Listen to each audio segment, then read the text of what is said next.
Way downtown. Bang! Bang! Oh, what a shot from Curry! With 0.6 of a second remaining. The brilliant shooting of Stephen Curry continues. Back to Green, into the hands of Spurlock. Fast break down to Weber. He turns. Look out behind the back. And the step and the foul. What a play by Weber. I've never seen a shooting display like this. Never. 37 and a quarter.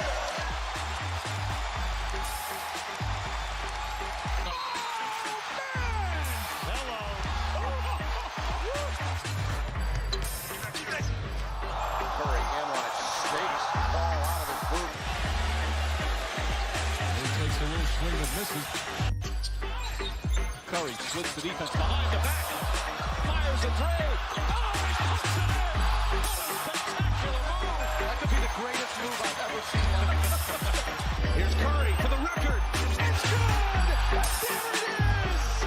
Stephen Curry, the all-time three-point king in the NBA. Fuck it. We'll do it live. You are in Warriors Huddle with me, Bram, and with me, per usual, my master of all things video and sound, Maxime. How's it going? And my boy and producer, MT. What's up, Dub Nation? Gentlemen, let's get some logistics out of the way. We are recording this right before the Warriors start their game in Houston. That's an important distinction because maybe there's going to be this hell of a bounce back win. Maybe right now, as I'm speaking, Steph Curry is dominating fucking Jalen Green and Jimmy Butler is reinvigorating all the angst I had from last night. But I don't know that for sure. And so if I am pissy now, if I sound like I'm a little down, even though the Warriors are coming off a huge Houston win, it's because I'm still in the vapors of that bullshit Dallas loss. And so I'm in a difficult place. It is what it is. We will cover that, I'm sure. How are you, gentlemen? Well, I'm not really sure what sport we're talking about anymore because evidently you're allowed to kick the ball and get away with it in the modern NBA. I was going to do this in the things I don't like. Let's do it right now. Here's a fun fact. Last night, my kid was getting ready for this science project. So we sit down, and where technology is in 2025, boys, I hopped behind my computer, did a couple keystrokes, and we took a walk through the Galapagos fucking islands. Literally, did it. I didn't have to move, dude. I took one step to my living room table, and off we did. Walked around where Charles Darwin came up with evolution. If I'm in a society where that can happen, why the fuck can't three refs in Dallas see when someone blatantly kicks a ball? How is that a thing? If this is like a 1920s game, like, okay, people miss things. Not now. Not when there's replay. Not when there's cameras everywhere. Not when everybody saw him kick it. How can that happen? And an inadvertent whistle, too. And they're like, oh, inadvertent whistle. Like, no, that was a vertent whistle. Like, it was very vertent. I don't even know what that phrase means. Does that mean you were trying to breathe and the whistle was in your mouth? How do you inadvertently whistle? I don't understand that at all. How is Jason Kidd going to half court a thing that should be rewarded? You know what I mean? Like how is he punking you into a technical? I digress. I agree with you, Maxime. That was a very weird thing, and it is it's costing me years off my life. Okay, boys, let's jump in. We got Warriors basketball to talk about. More of a traditional episode, one we haven't done for a while. And let's go with our most traditional of segments. The glass half full. Look back. If you're healthier than I, feel free to look back further than that Dallas loss. Look to recent Warriors basketball. Give me something that you like or don't like. I've got to get my shit together, so I won't go first. You boys, what do you got? I got a couple things. One, this is both like and didn't like. Klay Thompson did a press conference and they asked him about Max Christie, and he said for years he thought he was Doug Christie's son, and he didn't know that he wasn't Doug Christie's son. And it was just such a perfect Klay quote. And I was like, man, I missed that. You know, like out of all the things, you know, like he shot terribly against us. The few that he did make, it hurt, you know, like they felt like they were bigger shots than they really were. But I just missed that part. And I was like, that's right. Klay's amazing quote. So I thought the same thing. And even this is like ask him, dude. Like before you go to the fucking, before you're in front of millions of people, maybe talk to him about like what's your dad's name? You don't have to go out and like admit that you didn't know. You just throw out some softball and you can find out. And the cherry I'll put on top of that. I heard that quote too, had the exact same nostalgia feeling. And then Clay banked in that 3-pointer, and I was like, fuck his press conferences. I hope he doesn't make another shot ever. I didn't like how happy he was. I was all the way out. Yeah. So there's that. And then I know ankle injuries are at different severities. And, like we always take the cautious approach, but it's just frustrating to see JK twist his ankle. Other people do that, and they tie up their shoe and they keep playing. And he's been out for like a month. And it's like, this is a critical time. We need these wins. So half full that we take the cautious approach, half empty that we take the cautious approach, half full that he's hopefully coming back after the All-Star break. The day it happened, Kerr came out and said, it's pretty significant. This was a nasty injury. He could have told us that like, apparently the ankle was removed from the body and we were going to have to wait months on months for him to come back. I don't know if significant fully encapsulates what we've been waiting for here. Maxime? Well, a couple of things. Your Doug Christie, Max Christie situation reminded me. I came across, Reddit rather, resurfaced a conversation that happened 8 years ago about somebody remembering that Doug Christie put together a really, really strange self-parody DVD called The Christie's Uncut, with some absolutely shocking content involving him and Jackie Christie. And I'm not going to go into detail about it, but suffice to say, like, Doug Christie definitely dropped a couple pegs in my book as a result of learning about the weird shit that was going on with him and his wife and the fact that they documented it on DVD. So that's my glass very half empty. But I'm going to whisk us away from that. I just couldn't help but mention it. No, you don't want to dig into that? You don't have some follow-up takes? Look, just go ahead and Google Doug Christie, Reddit, Christie's Uncut DVD. You'll read the synopsis and be as shocked as I was and not be able to say it.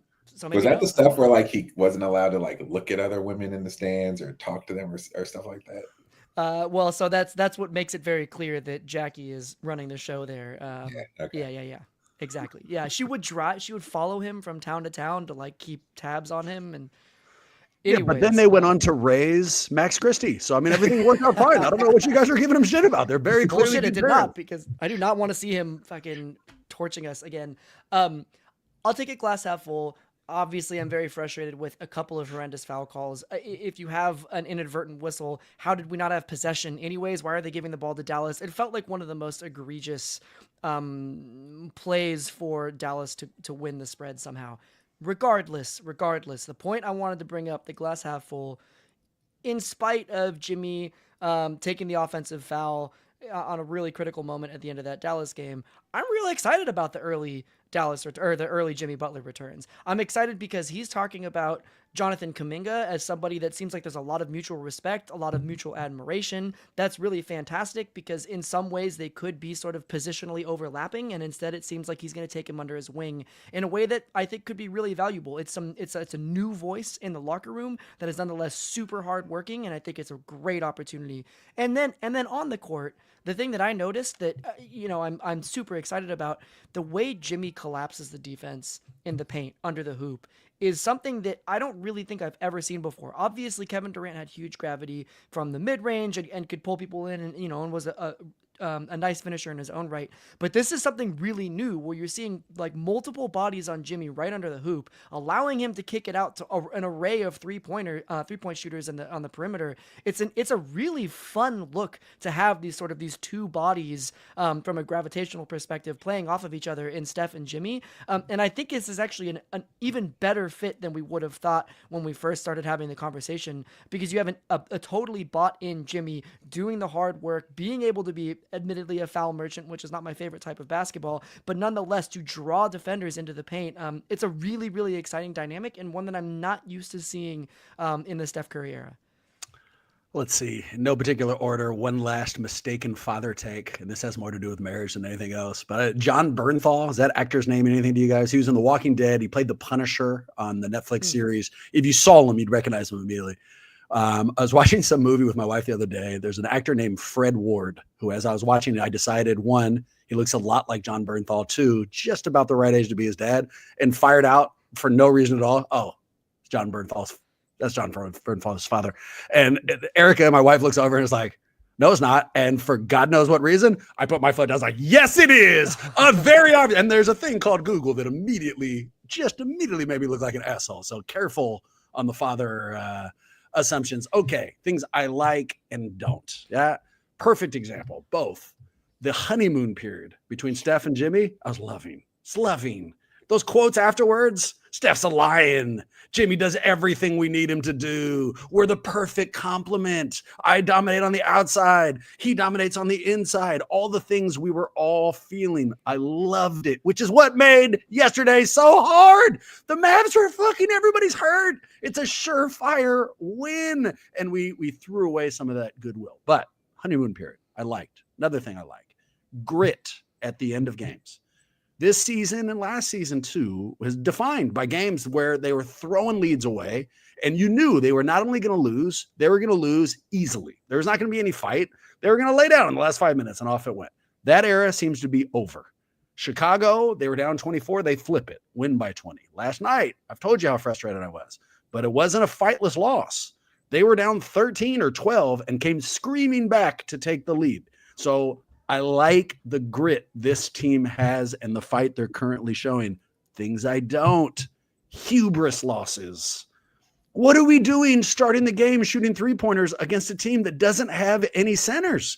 What are we doing refusing to attack the paint against a team that doesn't have any centers? Why were we refusing to double Kyrie Irving when he's very obviously on a heater and there's nobody else on the team outside of Clay that can do anything? The losses happen. I understand. We'll move on from this one. But last night felt like this kind of hubris that just infected the entire game, which leads to the officiating. Oh, my God. Oh, my God.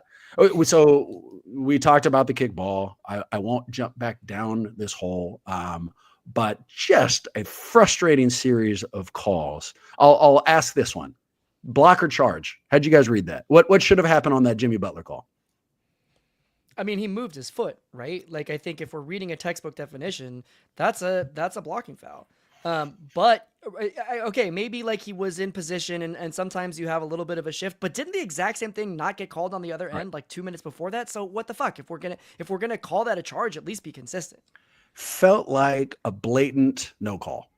You know, it felt like one of those scenarios where you let the players, they decide the game. If anything, it's that move where you wait to see if it goes in, and then if it doesn't, you call a blocking foul. You know, but if they didn't, he made it. You know, it was a good guess by Kyrie, but his feet certainly looked to be moving. But I think that it absolutely should have been a no call. Yeah, I agree. And I think his feet were moving. You could argue if it was our player, we probably would see it as a charge.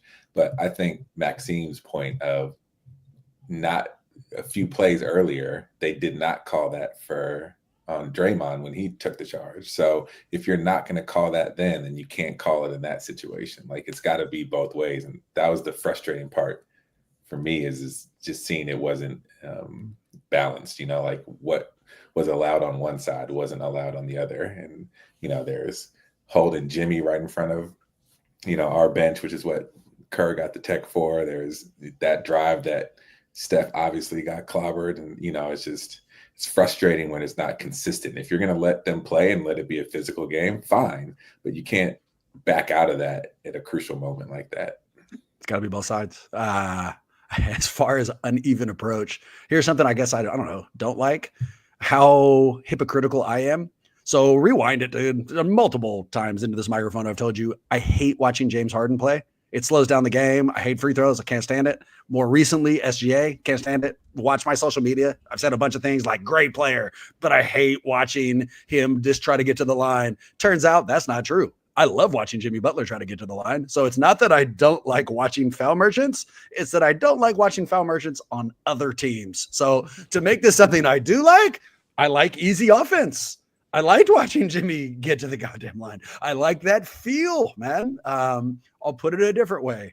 After watching Steph get no whistle, it's pretty incredible watching Jimmy get a superstar whistle. Which leads us to our golden questions, boys. You'll remember this is as close to a mailbag as we get. People reach out, get us questions that are occasionally personal, always deal with the Warriors. And here's the first. Gentlemen, what is your favorite thing about Jimmy Butler joining the Warriors? I mean, there's a lot to like. I think my favorite thing on the court is how he collapses the defense. I think my favorite thing in general is how it makes Steph feel. You can tell that Steph is now, he's lit up. He feels like a different player on and off the court, and I think it's because we got Steph help, right? Like, it's something, and it matters, and it moves the needle. This team feels like it's got new energy, and I'm really excited for what that's going to do to propel us through the final months of the season.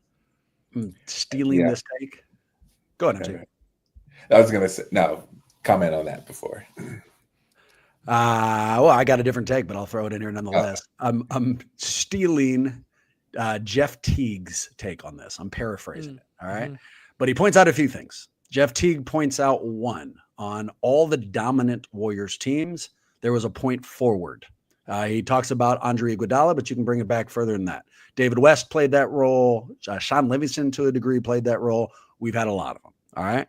Then his next point, it wasn't just their distribution powers, what it does to the defense. He said that when you have a point forward who is good, who demands attention, the way Jimmy Butler does now, it changes who guards who.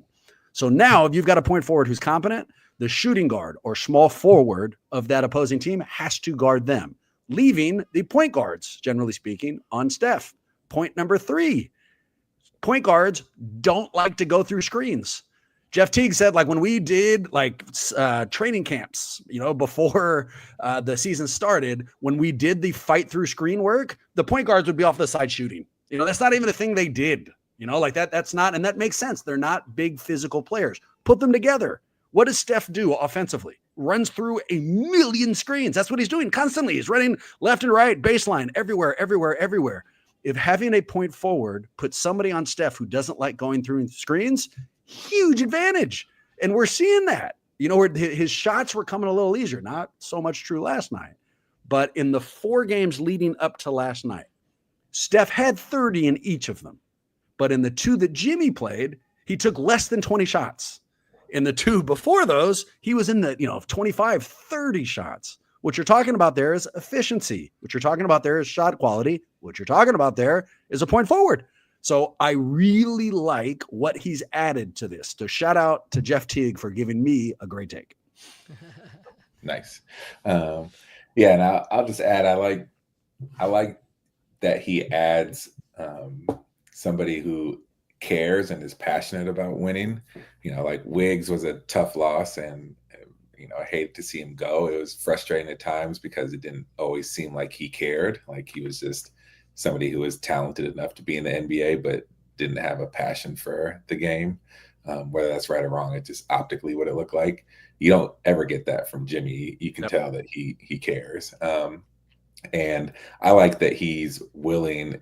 He has the presence and the willingness to talk back to Draymond, to not complain to the referees after every single call. Like the time when he got held, he didn't say, he just put his mouthpiece in his back in his mouth and jogged down. He knew he was held, but that type of thing hopefully rubs off on Pods and some of the other players who, bark at the refs a lot. Because I think one of the reasons why we don't get a lot of calls is because we are so vocal towards them. Yep. Draymond is going to be Draymond. Let him do that. I think if everybody else took a step back and just let them do their jobs, and then they realized, okay, we're not going to have to deal with the harassment from this team, we might get a few more calls. So I just like that Jimmy brings that inherently. He's going to complain sometimes, but it's not near the frequency of most players, any superstar players that he could command. Yeah, I like that. I like how he resets where everybody fits in on the team. There's no question now who the secondary scorer is. And so people like Pods, for example, can go back doing the kind of things that led him to first team all rookie last year. He's doing he's drawing charges. He's diving for balls. He doesn't feel like he's got to be our offensive piston. And that's where he is much more effective. Second question. from the mailbag or from the golden questions is what has to happen for this trade to be considered a success? So subjective, right? I mean, this is something that we will decide in our own minds, but I'm not talking about just this year when I interpret this question. So we've got 3 years, this year and then the next 2. What has to happen during the Jimmy Butler era here in Golden State for in the future us to look back and be like, yep, good trade. I'm really glad that happened.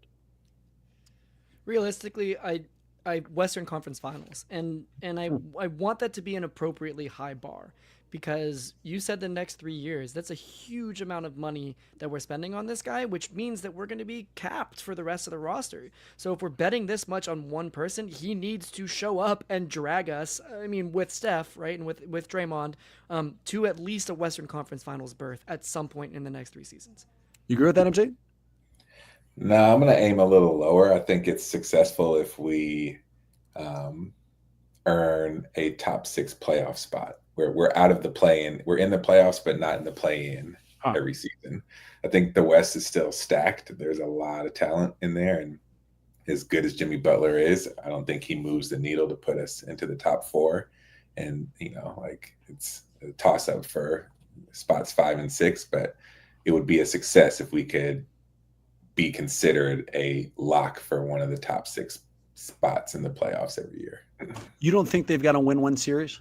So I'm splitting the difference between you two. Maxime, I'll be okay if they don't make a Western Conference Finals. I'm not sure they're back in that echelon. But MT, I don't want to spend $120 million over the next 2 seasons and not get at least one playoff win. That's what I want. I want a 7-game series, and I want a 7-game series win. And then make it into the second round and we come up short, fine. This is the end of the story anyways, but I need at least that. You would be fine if they just get into the playoffs, but they lose every year for the next 3. Still a success? I wouldn't be fine, but I still think it would be a success based on who they're playing. Like this year, if the playoffs were to start right now, do we win a 7-game series against OKC, Memphis, or Denver? Mm-hmm. I don't know. I don't. Probably not the way that those teams are playing, but that doesn't mean that the trade wasn't successful. Like pre-trade, we are still fighting for a play-in spot and on the outside looking in. He talk you into it, Maxime? I mean, you won a Western Conference Finals appearance, so what do you think? Yeah, what I actually want is a finals appearance. But my point is not that I think that Jimmy is capable of bringing that to us. My point is that this organization has put a lot of money into the Jimmy Butler contract. I don't care if it's Jimmy or somebody else. My feeling is that Steph deserves at least to be a player that can bring a team one more time to the Western Conference Finals. I think he is that good, and so he deserves to and should be surrounded by players that can make that happen. So for me at this point, if we traded for Jimmy and didn't make that happen, we made the wrong move. And then we should have kept our assets, held them for the offseason, and done something different. Now, I do believe that the Jimmy experience is something that can get us there, but that's not the point that I'm trying to make. The point that I'm trying to make is that is what Steph deserves. Next question is going to be, where do you guys predict they end in the Western Conference standings this year? But before we do, a quick word from our sponsor of Underdog. Warrior fans, are you up on Underdog yet? It's one of the leading and most fun apps available, and you can use it in California today or wherever you live to win big money just by watching sports. Playing Underdog is crazy easy. You just choose whether a player will go higher or lower on one of their stats, like points or assists or rebounds. And if you're right, you can turn as little as $1 into $1,000. It's simple, it's exciting, and it's pretty damn fun. I've been on Underdog a ton over the past couple of months, and I'm hooked. I like the injury protection. I like how easy it is to use and to understand. And I like how it can make a game entertaining and engaging for both diehard fans and then casuals. Last week, we had some friends in out of town. They do not give any... they don't care about basketball in any way, shape, or form. But I had to watch that Chicago game, and so we threw money down on Steph scoring more than 25 points. By the end of it, we were celebrating as if we had won the championship. We're like hugging, having the time of our lives, and we only spent $1 and ended up walking away with far more than we put down. Millions of fans have already won billions and making picks on Underdog, and I think you'll have a great time joining them. Download the Underdog app and sign up now using the promo code WHP as in Warriors Huddle Podcast to unlock a special offer for up to $1,000 in bonus cash when you make your first deposit. Join in on the fun when you sign up with promo code WHP. Claim your special offer today and get up to $1,000 in bonus cash instantly upon first deposit. You must be 18 plus or 19 plus in Alabama and Nebraska, 19 plus in Colorado for some games, 21 plus in Massachusetts and Arizona, and present in a state where Underdog Fantasy operates. Terms apply. It's void in Colorado. Concerned with your play? A lot of options. Call 1-800-GAMBLER or visit www.ncpgambling.org in Arizona. You call it 1-800-NEXT-STEP or text NEXT STEP to 53342 in New York. You can call the 24/7 Hope line at 1-878-HOPE New York or text HOPE New York. All right, gentlemen, what's the prediction? This season ends. Where will the Warriors stand in the West?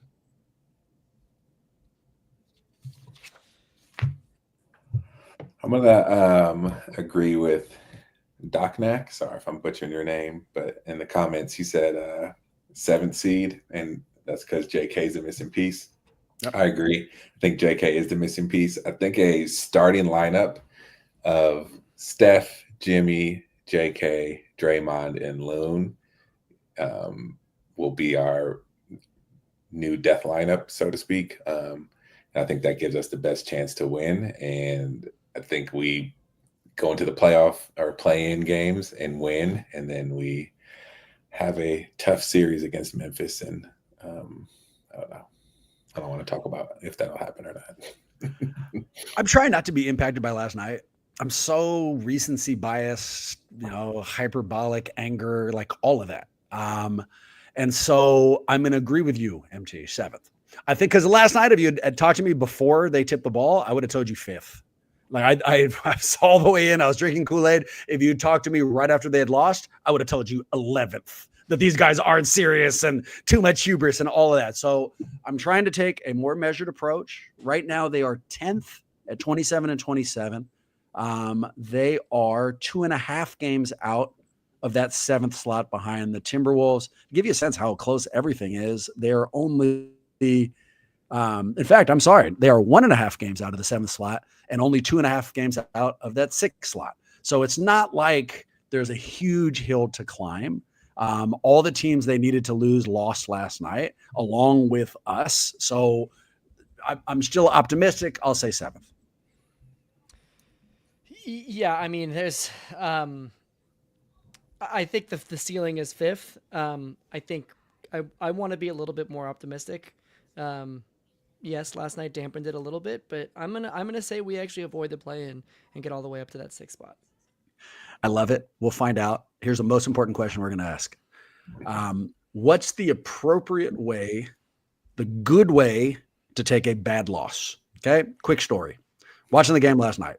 My wife likes basketball. She's a Warrior season ticket holder, but she's not trying to watch every game. That's not who she is. She'll watch the playoffs, not the regular season. Last night, she sat in for about 90 minutes, not because she had interest, but because she and I have been watching The Night Agent on Netflix. And so the idea, it's an unspoken thing, but we've been together forever. I mean, I know what it meant. She sat in for those last 90 minutes. So that when it ended, we'd flip on The Night Agent and watch. So we go through it. We're watching. I'm going through my various forms of inappropriate emotions. And when they lose, I'm so pissy. She's been out there for 90 minutes. I slowly turn off the television, stand up silently, and leave. Just go to the back of the house. Completely unacceptable. It's a completely unacceptable thing. She lets me get all the way to the back, and she's like, dude, are we not watching something? I had to come back and shuffle out and act like a pissed off 12-year-old. It's like apologize, but didn't mean it, underneath my breath, and then shuffled back to the back. So generally speaking, people romanticize taking sports hard. Like the diehards of us out there. We're supposed to live and die with this team. Well, I can tell you that last night's reaction was not good for anybody. This house was super tense. It's a bad thing. Okay. So what's the right move? Is it better to just, take the loss and fine, you move on to the next one? Is it good to have, your relationship be either up or down depending on whether or not a ref calls a kicked ball? What is the right move here, gentlemen? Because I need the advice. I think I know what Steve Kerr would say, and I'm maybe deflecting a little bit, right? But I think Pop, these guys talk about it's just a game, we're here to ultimately play a game that we love and that we get really excited about, but like there are larger issues in the world. And at the same time, it is so frustrating when I feel like something that I'm investing energy in. And I mean, this podcast too, right? Like it somewhat hinges on the success of the team overall, right? So, and that's not, I was a fan before the podcast and I will be a fan, God forbid if this podcast ever ends. So that's not really what it's about, but that just add these layers of like, I'm investing in this.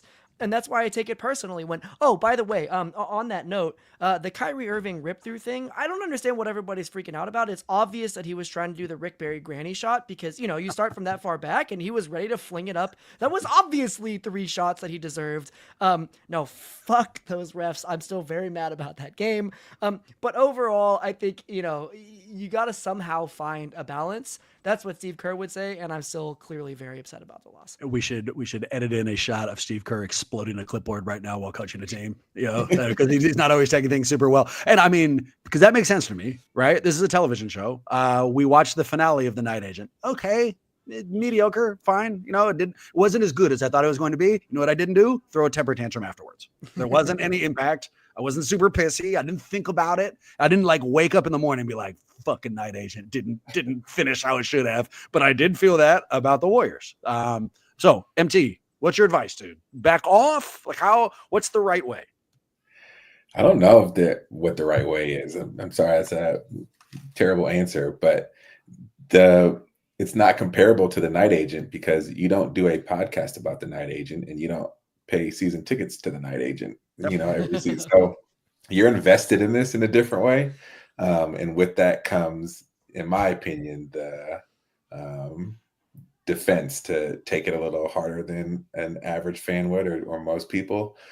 The healthy way to do it is just to view it as a game, but it's so hard because when you don't view it as a game when we win, it's amazing. And it you know, gives you a shot of energy that you can just run through a wall with. So if you got to take the good, you got to take the bad. So I don't know. I feel like your wife just needs to understand that there's going to be some pissy moments when we continue to lose.